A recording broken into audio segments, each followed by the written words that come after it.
What's up, folks? This is Acid Root, so I'm going to review the next album from Godsmack that I've gotten up to. So this is The Oracle. It came out as one of the lengthier gaps between when Godsmack releases kind of happened. After four that came out in 2006, they dropped a greatest hits album, which I reviewed back in August, called Good Times, Bad Times. Had a brand new single on there, but then they took some real time off, and they were working on something in 2009, but then they got recruited for the Motley Crue Fest. That was a summer festival, so they delayed it until the end of 2009, put it out in early 2010. And I make it sound like it's recent, but it was over 10 years ago that this happened. So the thing about this record is it tries some different kind of things. I figured, I kind of feel like the first four Godsmack records were more new metal and alternative metal at most, and maybe with like a taste of heavy metal, but this one has like touches of hard rock on there. It still has a slight taste of alternative metal, but it really, for the most part, the new metal is almost evaporated. That's kind of the thing. As I kind of got into this, it kind of feels like a light-hearted version of like a Metallica album, and they try some new tricks. And for the most part, when you think of like the first single by Godsmack, it's typically something like Whatever or I Stand Alone or Awake, one of those type records. And kind of the record that they dropped, Crying Like a Bitch, kind of does that. But they try something that Metallica normally gets away with when they do records like Sad But True off of the Black Album, and probably there's another one that they did, not quite Enter Sandman, but something more like Sad But True that was released as a single that does not necessarily feel as abrasive and massive as Enter Sandman, but still rather coherent from them. And I'm glad that they were able to do that. There's only 3 singles if you get the standard version, but I'm reviewing the deluxe version, which also includes the bonus track Whiskey Hangover. So there were 4 singles, but they're kind of, we'll talk about it. So that's the thing. They know some new tricks. Godsmack kind of does a power ballad on this record. I didn't enjoy it that much, but at least the attempt. I would kind of wonder if they were to make like a power ballad as a single, kind of like something like Nothing Else Matters or The Unforgiven by Metallica, something of that kind of capability, what that would kind of wind up being.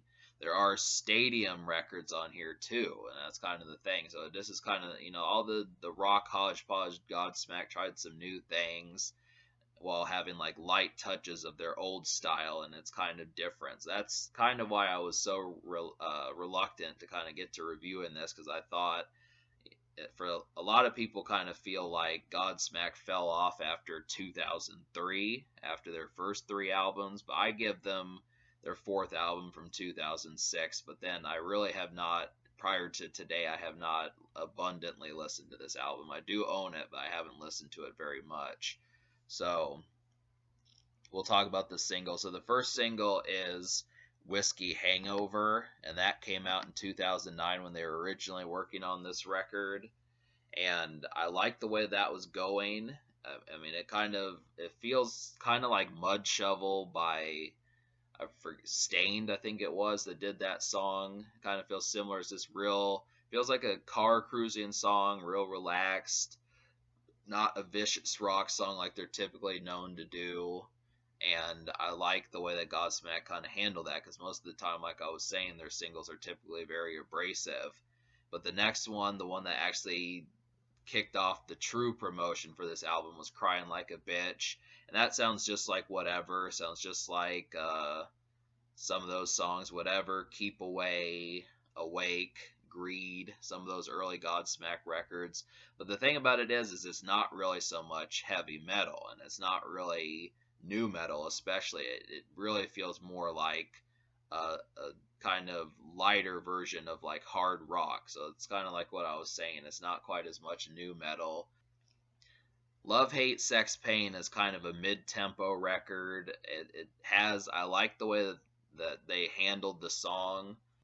I really don't have too many complaints about the song. It just, once again, it's another different type of feel. Like if Crying Like a Bitch was kind of like hard rock, but just the first single for them, and kept like the energy that most Godsmack singles kind of do. Love, Hate, Sex, Pain is kind of like a crafty new second single for them that I was not expecting. And I'm kind of glad for it because most of the time the second single is just like either a sharper, darker tone or a lighter tone. And I'm kind of glad that they just tried a whole different style altogether. So that one worked well. It's really not abrasive. It's not quite a headbanging song. That's just kind of the thing, is it's still fun there. And then Saints and Sinners takes it back to early Godsmack days. That one felt the most like new metal. It's kind of, I mean, that's the thing. Originally I didn't like this song. Like 20 minutes before I was about to review it, I was kind of listening. I wasn't going to give it to them, but I'm going to, is because that reminded me the most of Godsmack's early days. And all of those, I mean, all of the singles kick ass. That's the reason why I would probably get this record, is for the radio songs. It just is the fact that there's not really much to speak of beyond these songs, and especially if you just get the 10 song version, not the deluxe. uh you're gonna kind of feel gypped. So there's really no reason to not get the deluxe at this stage. It gives you an extra hit song, and like I'm getting ready to say, there's not an abundance of other songs on this record that really kick ass. So yeah, to get to like the rest of the album, there's only 10 songs on the regular version, and the problem with this is just the fact that I was severely disappointed in Godsmack as a group's ability to kind of make consecutive songs for album cuts. And it's been a while since I reviewed a Godsmack solo album. It's been since 2006 since I've done it, but or not 2006, but 2016 since I've done it. But the problem with it is a lot of the singing on this record is very lackluster. I mean, I feel like if the song is up tempo and the instrumental is very good and the band's doing a good job, Soli Erna does not quite live up with the singing.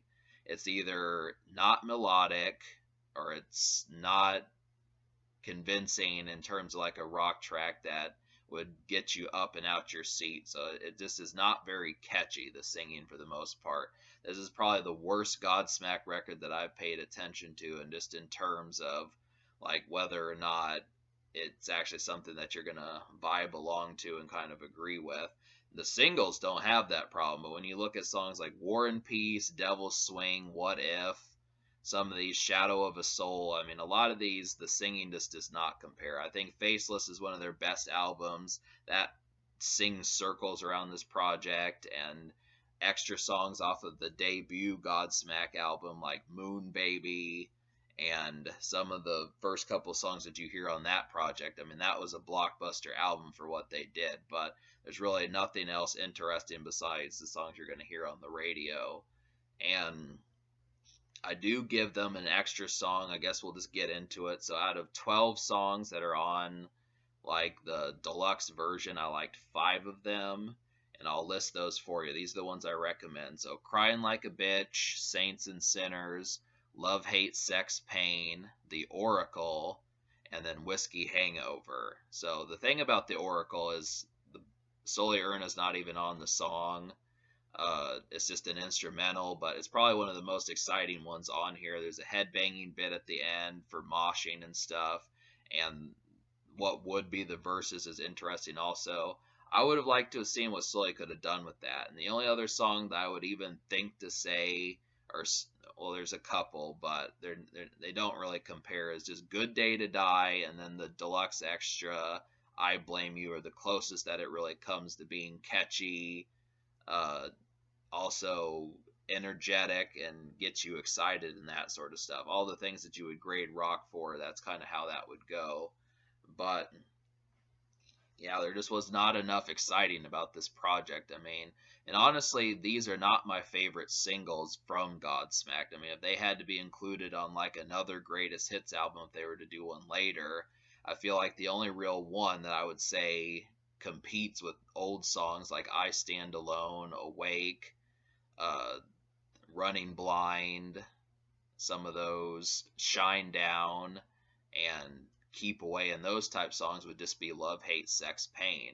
I mean, I kind of like Saints and Sinners, but the hard rock tinge to Crying Like a Bitch is really not that attractive for them. I mean, I know Godsmack kind of wants to progress out of new metal and alternative metal to kind of widen their soundscape, but it really was kind of sketchy on, at least on this track. And Whiskey Hangover was good. I mean, that's probably one of their absolute best songs from this album, and it stands with like the second wave of Godsmack songs since they've come out. That's one of the highlights. So that's kind of the thing. I mean, you look at it, Whiskey Hangover was good. It's not so much like an exhilarating song, but it still is one of their better ones. So Love, Hate, Sex, Pain, and Whiskey Hangover are the absolute best songs, but then there's extra stuff just to kind of go around with it. So me talking about out of out of a 10 score what I would wind up giving this album, since I only liked 5 songs, I'm just going to give it 5 out of 12. It was about a 4, but I'm just going to give it a 3.5 out of 10 just because I was so disappointed. The fact that one of the best songs, the only other song I liked besides the singles, was just an instrumental. I mean, the rest of the album was just a complete schlock, and that there's just no real reason for that. I mean, I expect more from Godsmack. Almost every album I've reviewed by them, I've at least given like an 8, 9, or a 10 out of 10. I don't remember the scores I gave the first 3 Godsmack albums, but they were highly in my favor. I really was exhilarated by the first 3, and then the Other Side EP, and then Godsmack 4, and then even their greatest hits album. All of those were outstanding, but this is like a far cry from that. So the social score, which is how I would play this around your social circle, your friends, or new people that you're trying to introduce the music to, I would give it a 9. I mean, I'm not going to give it a 10 just because I'm disappointed by the rest of the record, but the singles are brilliant. That's the thing, especially if you get the Deluxe, Whiskey Hangover, all of them are, good. I mean, they may not compare to like the older days, but they stand to reason as, above average rock. So that's just kind of the thing. So I just would have to kind of talk about, it's a decent addition to Godsmack's catalog, but it's not their best. And now that I've listened to it, I'd have to rank it in the bottom half of Godsmack albums I recommend. So 3.5 out of 10.